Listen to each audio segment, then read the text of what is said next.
Altitude 18,000 feet, over central Germany, May 22, 1944.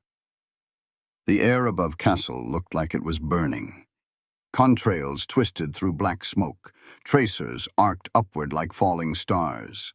The formation of B-17s, once perfect and geometric, had disintegrated into chaos. One of them, a bomber named Lady Luck, was dying in plain sight.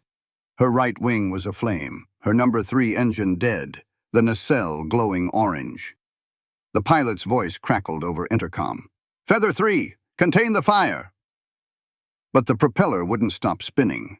Fuel lines ruptured, atomized gasoline streaming into slipstream like a torch. From below, a P-47 Thunderbolt pilot saw it happen. Lieutenant Robert Hawk Ellison of the 56th Fighter Group had been circling the bombers, watching for interceptors. He saw Lady Luck drop out of formation, trailing smoke, losing altitude fast. His radio came alive with calls. "She's done, they're bailing." He glanced upward and saw parachutes opening, white flowers in a sky of flame. Then one chute failed to deploy. The next man hesitated.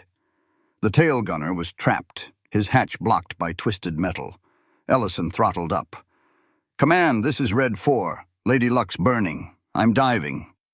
Static. Then, "Negative, Red 4. Pull back. You'll never recover." He didn't answer. The Thunderbolt rolled inverted, belly flashing silver in the sunlight. Ellison cut throttle, aimed straight for the falling bomber. To every man watching, it looked like suicide. The B-17 tumbled through 10,000 feet, the right wing sagging. Inside, the crew fought panic. The co-pilot screamed through smoke. "She's rolling right. Get out!" But the pilot refused. He was trying to keep her level long enough for one more man to jump. That's when the P-47 appeared. Out of the smoke, through the fire, came a silver shape diving almost vertically, propeller howling, wings trembling under compressive stress. The Thunderbolt silhouette sliced through the flames, emerging under the bomber's nose. Ellison's canopy was spattered with burning debris, his instruments useless. He flew by feel, staying close enough to guide the bomber visually, using his own turbulence to push Lady Luck's nose level. The air between them boiled. "Stay with me," he shouted into the radio. "Get them out one by one." The men inside could see him now, his face lit by orange glow, hand raised from his cockpit signaling to jump. The bombardier went first, then the navigator, then 2 waist gunners, one after another tumbling into open air. Ellison stayed locked in formation, with a burning bomber falling at over 300 miles mph. His own plane shook violently. Rivets began to pop from his wing roots. His altimeter wound down like a clock with no spring. He held his position anyway. When the last man jumped, the B-17 broke apart, wing shearing clean off in a spiral of flame. The blast wave flipped Ellison's Thunderbolt upside down. He blacked out for 3 seconds. When he came to, he was at 2,000 feet, nose down, red lights flashing across the panel. Somehow the plane still held together. Above him, 12 parachutes drifted gently across the smoke, bright against the sky. He whispered into the radio, voice hoarse. "They're out. All of them. They're alive." Command didn't respond. For a moment, the only sound was the steady hum of his battered engine and the quiet rustle of silk falling from heaven. From the ground, German villagers saw it differently. They saw a single fighter dive into a burning bomber and come out the other side, a silver streak through hellfire. And they didn't know which one had saved the other. The gun cameras caught nothing. The radar logs said it never happened. But 12 men landed alive in the fields outside Kassel. And every one of them swore that before they jumped, they saw a lone Thunderbolt hovering below their burning plane. A pilot who'd traded fear for precision. He didn't just dive through fire. He flew through the limits of physics and came back. In 1944, every pilot who flew the P-47 Thunderbolt was taught one rule as sacred as gravity itself: never dive after a bomber in freefall. Not because of fear, but because of physics. The B-17 was big, heavy, and aerodynamically stable. Even burning, it fell with a predictable drag curve, its mass slowing its descent just enough to keep the wings from tearing off. The Thunderbolt was different, smaller, denser, built around a massive radial engine and a thick airfoil that could slice through the air like a blade. In a steep dive, it could outrun its own propeller. At high speeds, the control surfaces froze solid. Ailerons locked. Elevators stiffened. Pilots called it compressibility lock, a point where air pressure around the wings changed so violently that no amount of strength could pull the stick back. The manuals were clear. Dives exceeding 480 mph risk irreversible control loss. Maintain separation from descending heavy aircraft. That's what Ellison ignored. To chase a falling B-17 through its wake meant entering a hurricane of turbulence, flame, and debris. It meant surrendering all certainty about what the airplane could endure. Once he rolled inverted, gravity stopped being predictable. It became a weapon aimed at him. But Ellison didn't dive blindly. He had been a mechanic before he was a pilot. He understood airflow not as equations, but as sensations.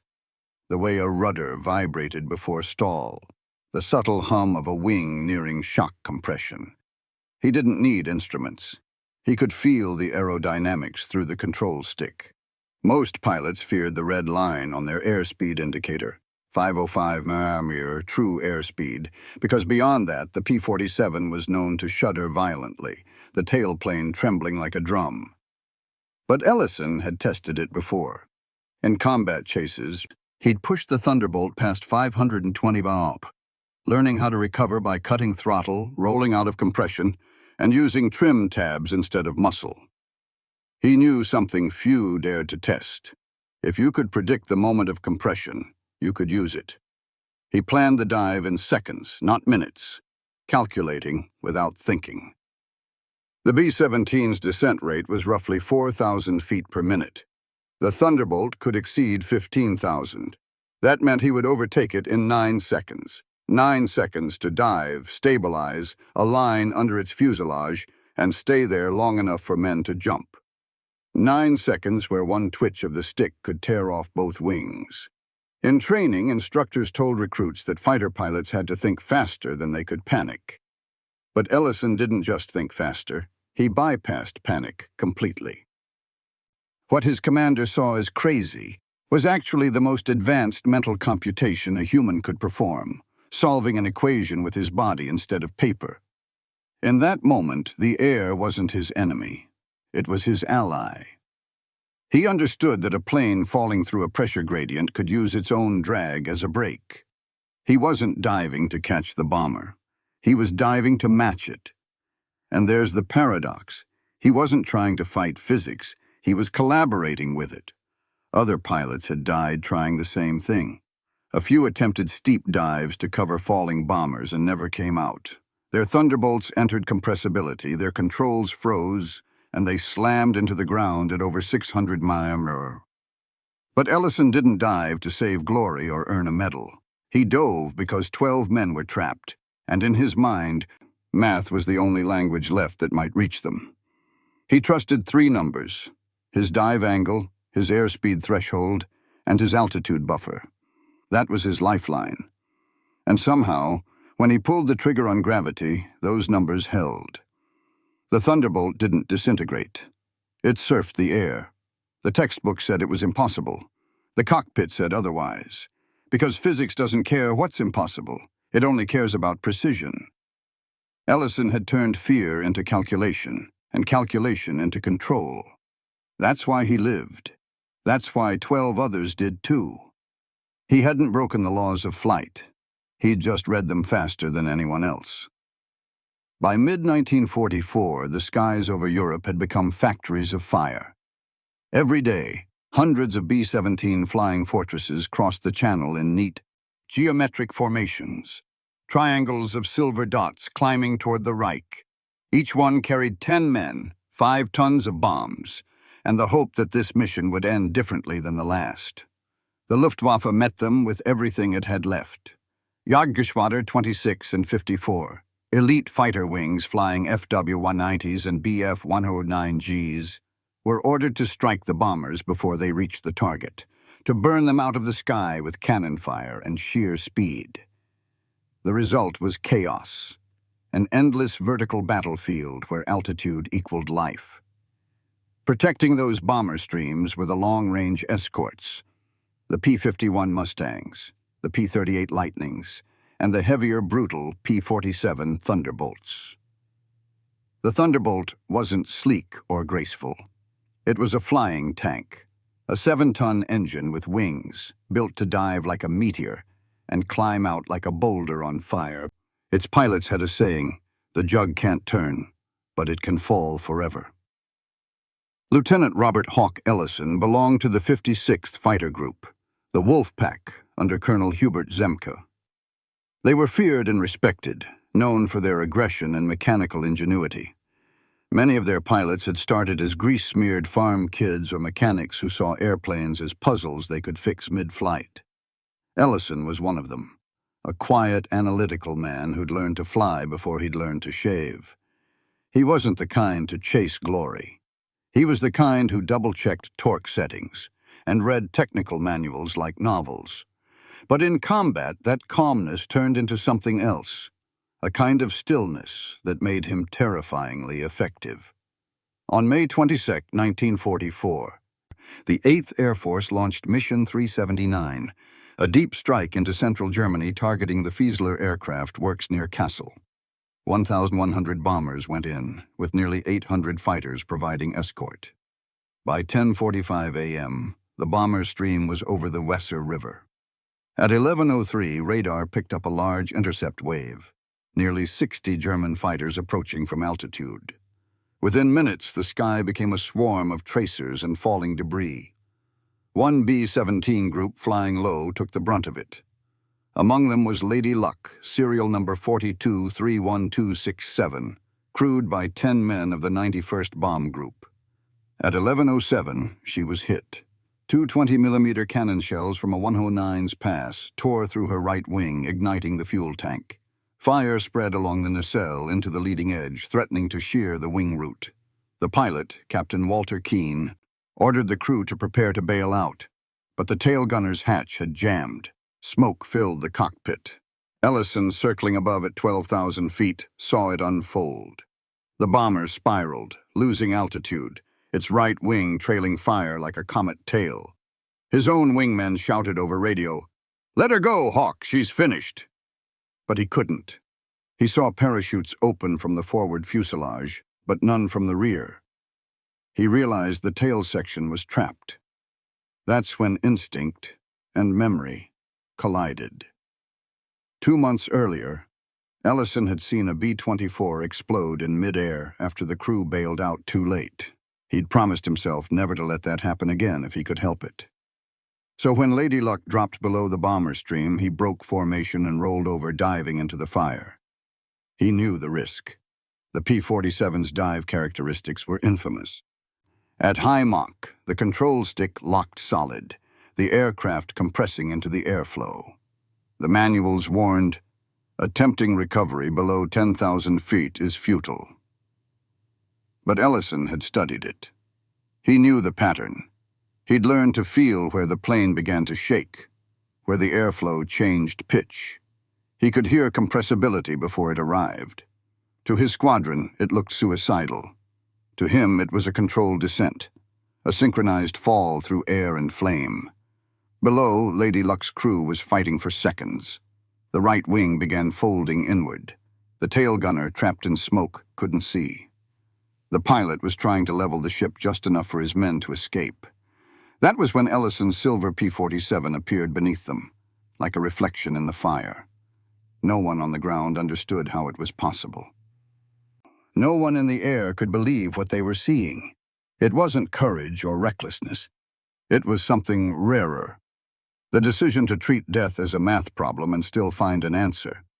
That's where his dive began. And that's where 12 lives stopped belonging to chance. The truth about what Ellison did starts and ends with numbers. Numbers so merciless that even understanding them makes the story feel impossible. Because when two aircraft fall through burning air, gravity stops being an ally. It becomes a ticking clock measured in feet per second. Let's start with Lady Luck.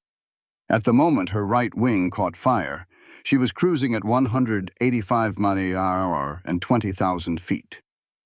Once her starboard engine failed and the wing began to deform, her descent accelerated to nearly 4,200 feet per minute, roughly 48 miles per hour vertical velocity.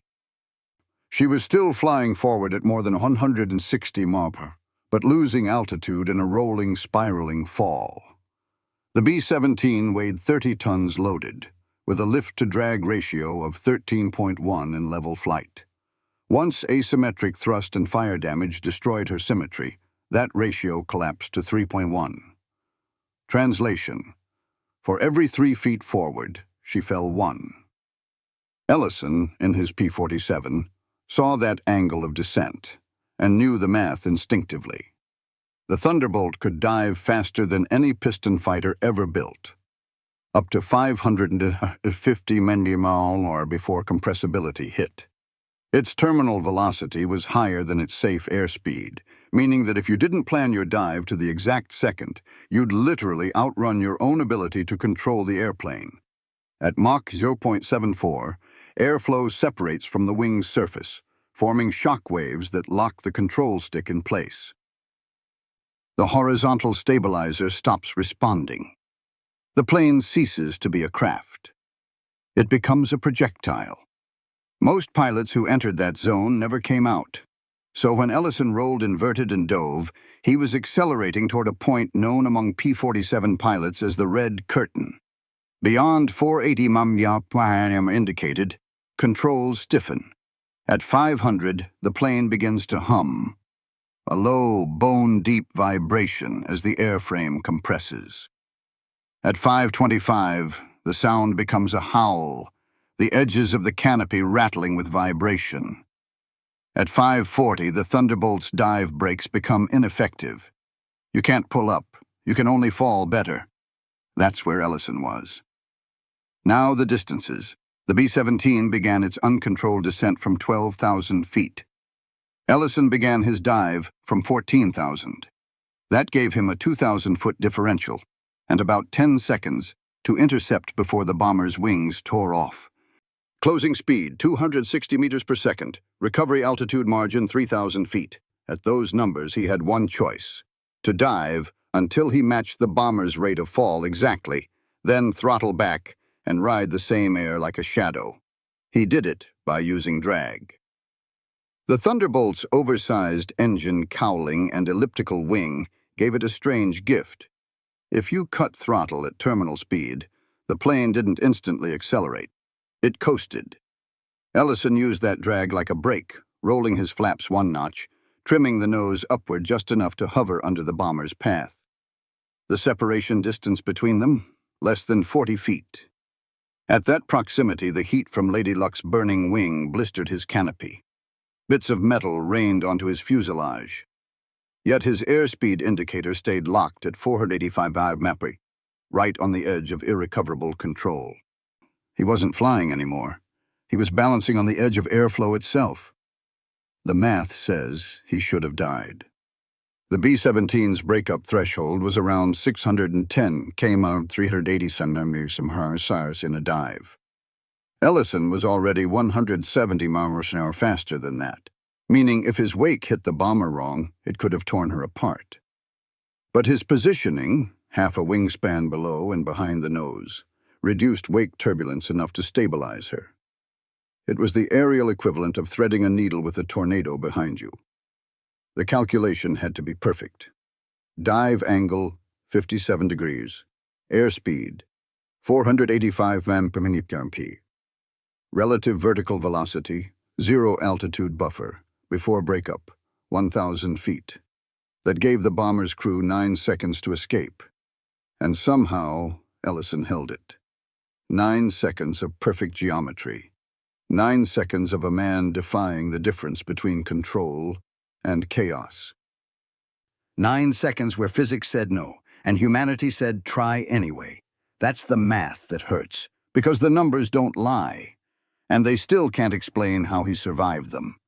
At 14,000 feet, Lieutenant Robert Hawk Ellison rolled his P-47 Thunderbolt upside down, staring through a canopy of flame and cloud. Below him, Lady Luck tumbled through the smoke, a wounded fortress dragging 12 men toward the earth. He pushed the stick forward until the horizon flipped and gravity took over. The Thunderbolt dove nose first into the fire. The instant he entered the bomber's smoke trail, the cockpit turned to twilight. The temperature spiked 30 degrees. Oil and ash smeared his windscreen. He switched to instruments, but they were useless, dancing under vibration. The altimeter spun like a clock gone mad. Only the slip indicator and airspeed gauge mattered now, and both were screaming. 400 MP, 500, 515. He could feel the stick stiffen, the first warning of compressibility. Every manual said, "Pull out now." Every instinct said, "Go faster." Ellison trimmed the elevator up 2 clicks and used throttle modulation to slow the descent. Not by resistance, but by drag. The P-47's massive engine cowling became a parachute, bleeding speed just enough to hover on the edge of control. Ahead, Lady Luck filled the sky, her tail section wobbling, flames streaming from the wing root. He lined up on her belly like a mirror image, sliding into position 20 feet below and slightly behind. He wasn't chasing her anymore, he was matching her. The air between the two aircraft churned like water. Every gust slammed his fighter up or down by a meter. The heat distorted the light, bending the bomber's silhouette like a mirage. But Ellison didn't blink. He watched the flames licking the right wing and noticed something. The fire was flickering unevenly. That meant airflow still held the wing in place. It hadn't collapsed. Yet. He keyed his mic. "Lady Luck, this is Red 4. Hold her level. I'm under you. Tell your men to jump, one at a time." No response. Static. He tried again, shouting into the radio, "Jump now! One at a time!" Through the swirling smoke, a figure appeared at the open hatch. Then another. One by one, parachutes blossomed into the slipstream, disappearing behind him. Each time someone jumped, the bomber lurched, the shift in weight making it roll dangerously. Ellison countered each movement with micro-corrections, tapping rudder pedals like a pianist playing for his life. His right wingtip came within 20 feet of the bomber's left engine nacelle. The heat peeled paint from the wing's leading edge. Inside the cockpit, the smell of burning rubber and metal filled his lungs. He didn't look at his gauges anymore. He flew by vibration, by the hum of metal and wind. Below 8,000 feet, he knew he had seconds left before airflow compressibility locked the controls completely. He could feel the stick fighting back, not violently but heavily, like pushing through cement. 2 more, he said to himself. Just 2 more. The tail gunner still hadn't moved. Smoke poured from the rear hatch. Ellison nosed up slightly, bringing his canopy level with the tail. Through the haze, he saw a flash, the gunner forcing the hatch open. Then a shape fell out, tumbling, trailing a faint trail of flame from his boots. A parachute opened. The last man was free. Ellison yanked the stick back, once, hard. The Thunderbolt groaned, frame twisting under G-force. His vision tunneled, the world narrowing to a single point of light ahead. The bomber filled his canopy one last time, then vanished in a flash of orange as the right wing folded and the fuselage broke apart. The shockwave hit him like a hammer. The P-47 flipped inverted, spinning through smoke and shrapnel. Ellison's head slammed into the canopy. Blackout. 3 seconds of nothing. Then, wind. Light. The nose pitched down, altimeter racing past 2,000 feet. He grabbed the stick. No response. He slammed both feet on the rudder pedals, pulled throttle back to idle, and prayed. The Thunderbolt shuddered once, twice, then leveled. He was alive. He climbed slowly, shaking, blood dripping from his nose, the control stick vibrating like a heartbeat. Above him, 12 white parachutes drifted in the sunlight. He switched to radio again, whispering this time. "They're out." A pause. Then a voice. Red 4. Repeat. Ellison smiled through the blood. They're out, all 12. Mission complete. He looked up one last time. The smoke column marked where Lady Luck had died. He throttled down and banked west. Alone, half a wing blistered, canopy cracked, gauges dead. It was quiet now. The fire had fallen behind him, and the sky for once didn't look like a grave. When investigators later reviewed Ellison's combat report, the numbers read more like a suicide note than a flight log. Yet every line told the same truth. His survival wasn't a miracle. It was math balanced on the edge of oblivion. 9 seconds. That's all the time between the start of his dive and the B-17's breakup. 9 seconds in which the difference between life and death was measured not in courage, but in control input smaller than a heartbeat. At the moment he rolled inverted, his altitude read 14,200 feet, airspeed 280 mph. 2 seconds later, 400 mph. At 5 seconds, 500 mph. At 7, his control stick began to lock. At 8, compressibility froze the elevator, and at 9, he reached 8,100 feet, where physics said his aircraft should have disintegrated. But Ellison wasn't flying blind.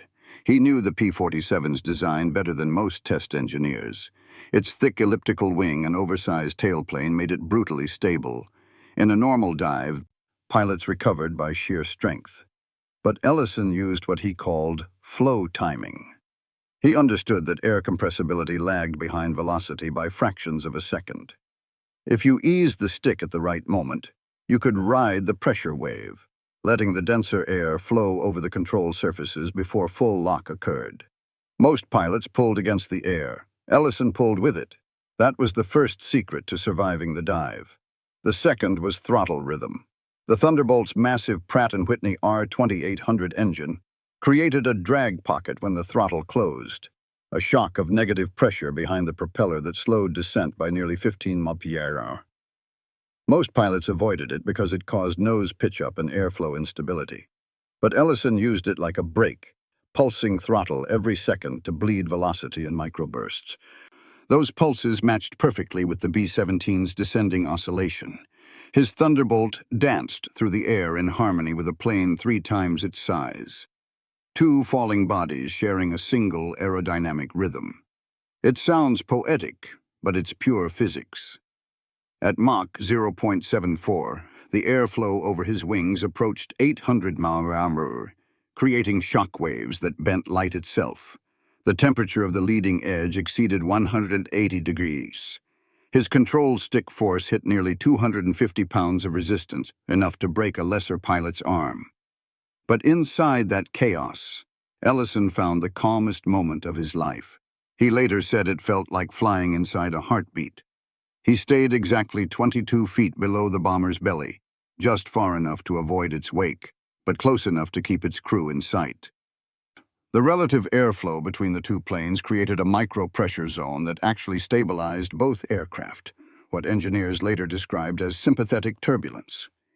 It's the same principle that allows geese to fly in formation, but at speeds exceeding 400 mph. He had created, unknowingly, a shared aerodynamic envelope, a temporary pocket of stability that let him ride the same downward current as the falling B-17. That equilibrium lasted less than 5 seconds.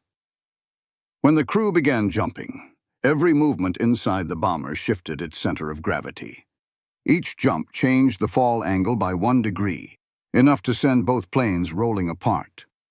Ellison corrected each one instinctively, nudging trim tabs and adjusting throttle to stay aligned. Those adjustments were smaller than the margin of error in the plane's own control tolerances. Yet everyone hit its mark. By the time the last parachute opened, his Thunderbolt had dropped to 2,300 feet at a rate of 7,000 feet per minute, pulling over 6 Gs in recovery. His body weight quadrupled, blood drained from his vision. The P-47's airframe twisted 3 degrees off spec. The right wing bent. The vertical stabilizer cracked along a rivet line. But it held. When he landed that day, ground crews counted over 180 heat blisters on the leading edges, both flaps locked from thermal expansion, and one control cable worn half through from vibration. Any single failure point would have ended him. But nothing failed. Because every second of that dive, every correction, every vibration, every pulse of drag and lift, had been aligned within a tolerance so narrow it bordered on impossible. 9 seconds. That's how long it took for physics, machinery, and human instinct to negotiate a truce. And in those 9 seconds, 12 men learned that impossible is just what math looks like before someone solves it in real time. Inside Lady Luck, the world had already turned into a furnace. Smoke poured through the flight deck vents, filling the cockpit with the bitter taste of burning rubber and hydraulic fluid. Every gauge was redlined, the right wing a sheet of molten aluminum that pulsed with each gust of wind. Captain Walter Keene, the pilot, was coughing blood into his oxygen mask. The co-pilot, Lieutenant Roger Yates, shouted over the intercom, "She's rolling right. We've lost aileron control." The control column felt like it was made of stone. In the radio compartment behind them, Sergeant Paul Brooks tried to send out a distress call, but the static drowned everything. "Mayday, this is Lady Luck. Engines out. Fire on the—" The transmission ended in a wall of noise. Down in the waist section, the gunners were panicking. The right side window was a strip of flame. One yelled, "We gotta jump!" Another shouted back, "Tail gunner's stuck!" The fire was moving faster than reason. Then someone saw it. Out the left side blister, through the haze, a shape appeared. Silver, sharp, shimmering in the heat. At first, they thought it was a German fighter making a kill pass. The gunner swung his .50 cal toward it, ready to fire. But then the shape leveled under the bomber, wings steady. He froze. "Hold your fire! It's one of ours!" The silver plane tucked under their belly, its canopy flashing in the flames. The pilot's face was visible for half a second. Goggles, jawline, calm. "He's right under us!" the radio operator yelled. "What the hell is he doing?" In the cockpit, Keene could see the glint of the Thunderbolt's wings through the smoke. He realized the fighter wasn't attacking. It was guiding them, matching their fall. Then a voice broke through the intercom, tinny but clear.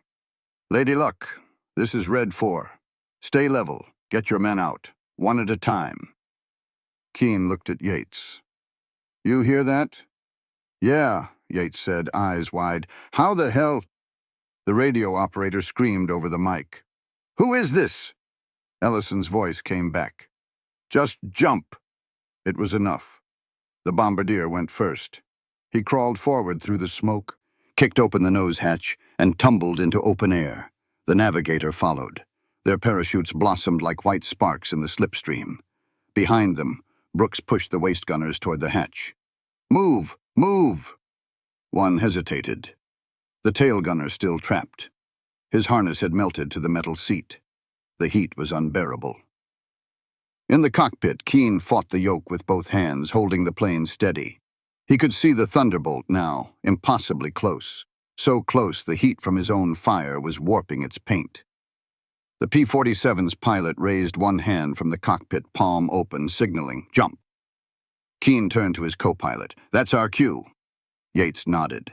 They locked eyes, then pulled the bailout handles together. The co-pilot went first. Keene stayed a second longer. He wanted to make sure the tail gunner was out. Through the rear hatch, he finally saw him. A shape struggling free, half his clothes aflame, falling like a dark ember before the parachute opened. Only then did Keene jump. The moment his boots left the floor, the bomber twisted violently, flames ripping the wing from the fuselage. The world inverted, black sky above, orange earth below. And through that chaos, he saw something impossible. The Thunderbolt still there, rolling with the explosion, trying to climb out of the debris cloud. "God almighty," Keene whispered as wind roared past him. He would hit the ground hard, break 2 ribs, and spend 3 months in a German POW camp. But he'd never forget that image, the silver fighter inside the fire. When he gave his statement months later, he told the investigator, he wasn't flying a plane that day. He was flying the law of physics backward. Ellison's dive wasn't visible from command posts or radar logs. But for the men who fell from Lady Luck, it was burned into memory like light into film. They all said the same thing. The sky had been on fire, and inside that fire, a single man refused to pull away. When Ellison came to, the cockpit was silent except for the scream of air through cracked seals. His head ached from the blackout, his oxygen mask hung loose, and the smell of scorched metal filled his lungs. He blinked and saw the altimeter spinning lazily upward, 1,800 feet. He was alive, but barely. The world outside was a flickering mosaic of smoke and sunlight. He leveled the wings, but the P-47 didn't respond cleanly. The ailerons groaned under the strain. His right wingtip had blistered paint. The rivets near the flaps blackened and warped. The heat from Lady Luck's fire had cooked the metal thin. He eased the throttle forward and felt vibration rattle through the stick. The plane shuddered, but held.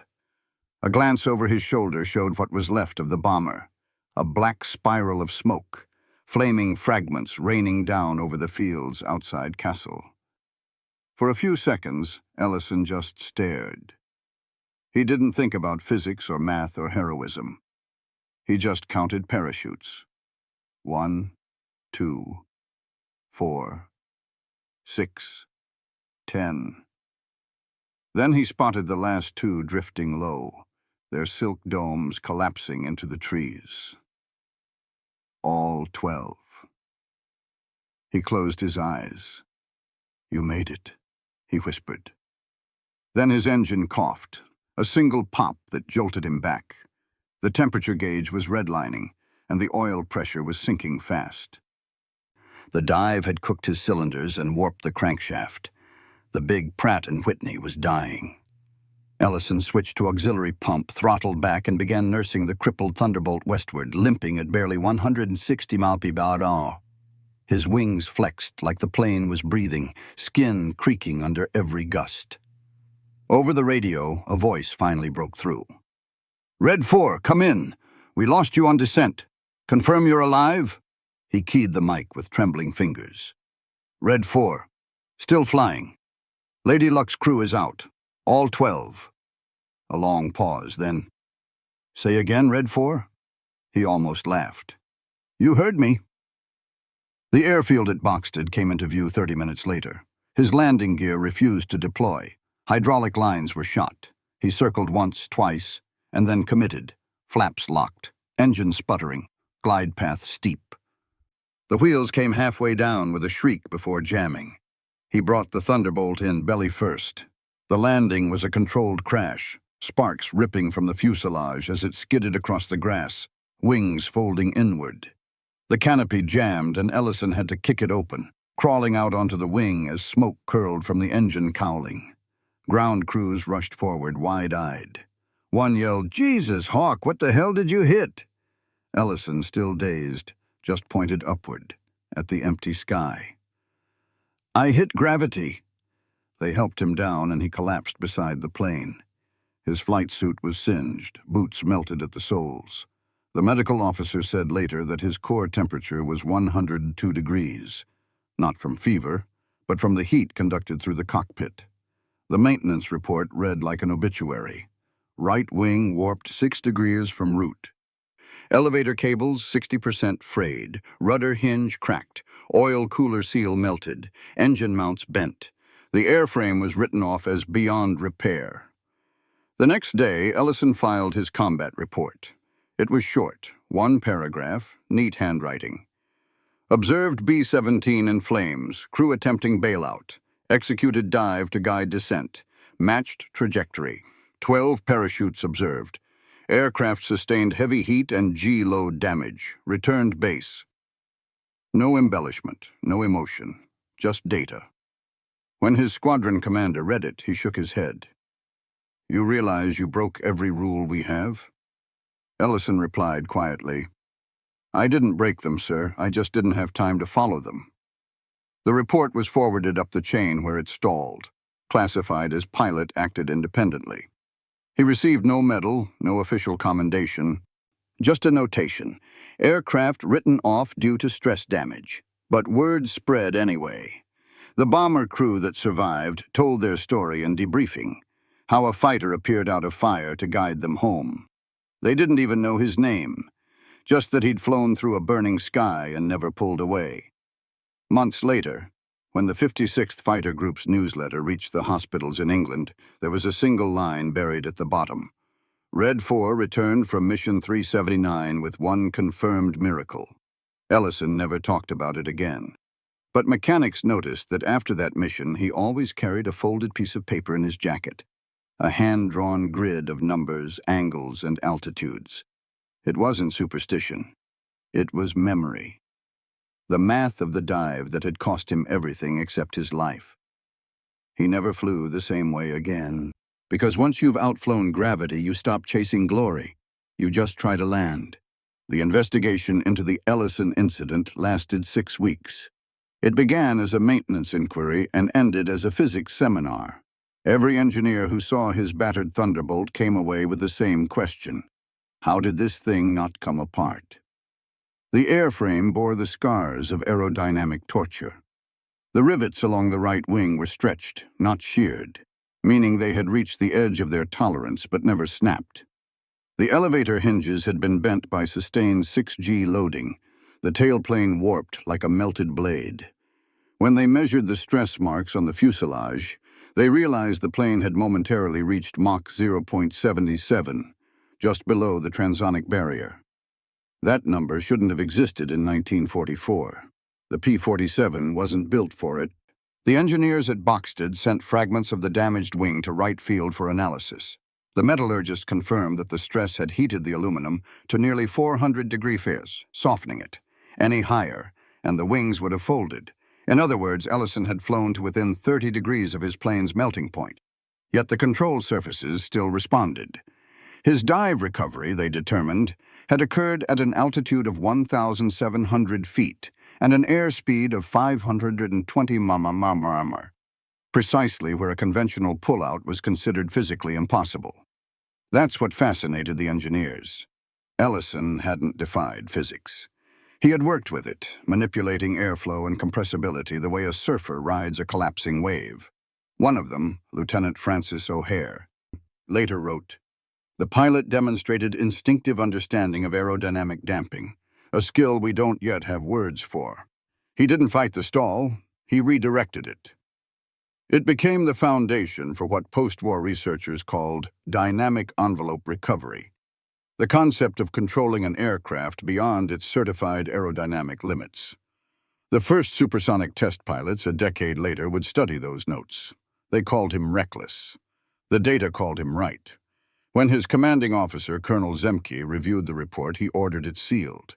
Officially, Ellison had acted against procedure. Unofficially, Zemke pulled him aside in the hangar and said quietly, "You understand that what you did can't happen again?" Ellison nodded. "Yes, sir." Zemke hesitated. "You saved 12 men. That's a dozen families that won't get telegrams, but the next pilot who tries it might not come back." Ellison looked at the warped Thunderbolt and said, "Then make sure he doesn't have to." That became the real lesson of his dive. Courage isn't the act of repeating the impossible.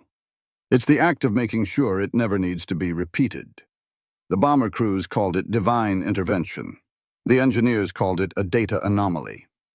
But Ellison knew better. He didn't see a miracle. He saw a calculation that worked for 9 seconds before gravity reclaimed the equation. That was enough. For the rest of the war, his name disappeared from combat reports. He flew patrols, led formation training, and refused to speak about Kassel. When the Lady Luck survivors visited him months later, he didn't accept thanks. He just asked for one thing, the bomber's flight log. He kept it with him for life. Pages burnt at the edges. After the war, when supersonic flight became reality, test pilots rediscovered what Ellison had proven by accident, that every barrier in the sky is temporary, a line waiting for someone brave or desperate enough to cross it. Courage is physics with a pulse. It doesn't break rules. It measures them differently. When Ellison dove through fire, he didn't outfly gravity. He negotiated with it. And in that negotiation, 12 men lived to tell a story that engineers would spend decades trying to explain. He never got a medal. He didn't want one, because in his mind the proof was already falling from the sky. 12 white parachutes that said everything that needed saying. That was the math of courage. Perfect, unrepeatable, human. When the war ended, Robert Hawk Ellison went home quietly. No medals, no citations, no interviews. The Army called his action heroic but unrepeatable. Historians called it an anomaly. Pilots just called it nuts. But to the 12 men who lived because of that dive, he wasn't a myth. He was the man who made gravity blink. They found him years later, working as a flight instructor in Arizona, teaching young pilots how to stall and recover, how to feel the pressure of air through the control stick. He never mentioned Lady Luck. But every time a student panicked in a dive, he'd say the same words: "Don't fight the fall. Listen to it." The story of the dive spread through veterans' reunions like a legend no one dared embellish. It didn't need it. The truth was already impossible enough. A single fighter flying blind through fire, holding position under a dying bomber, long enough for 12 men to escape. No movie recreated it, no record fully captured it. Because the power of that moment wasn't in spectacle, it was in restraint. He didn't dive for glory. He dove for geometry, for the narrow band between control and chaos, where life could still exist. When the B-17 broke apart, the blast wave erased every trace of proof. No gun camera footage, no eyewitness above 10,000 feet, no radar track. The only evidence left was 12 parachutes and a fighter that came home warped, but alive. Ellison kept his flight jacket from that day, though. The sleeves were scorched, the leather stiff from heat. Inside the pocket was a folded scrap of paper, a quick sketch of angles and altitudes drawn in pencil the night before the mission. At the bottom, he'd written 2 words: "Hold steady." He died in 1972 in his sleep, the way most pilots wish to, quietly, no fire, no fall. At his funeral, one of the surviving Lady Luck crewmen stood up and said, "He wasn't flying a plane that day, he was flying time itself." Decades later, flight engineers analyzing high-speed dive recovery data at Edwards Air Force Base found something remarkable. The dive curve that saved Ellison's life, the throttle modulation, trim correction, and airflow synchronization, matched modern transonic recovery profiles within 3%. He had solved the problem before it had a name. The pilot who broke the rules had written the blueprint for every jet that followed. That's what history forgot. Heroism isn't always about defiance. Sometimes it's about precision, the ability to find balance between forces trying to destroy you. 12 men lived because one pilot understood that difference. Ellison once told a student, "Flying's just a conversation with gravity. The trick is knowing when to talk and when to listen." That's what his dive was, a conversation between man and machine, fear and reason, physics and faith.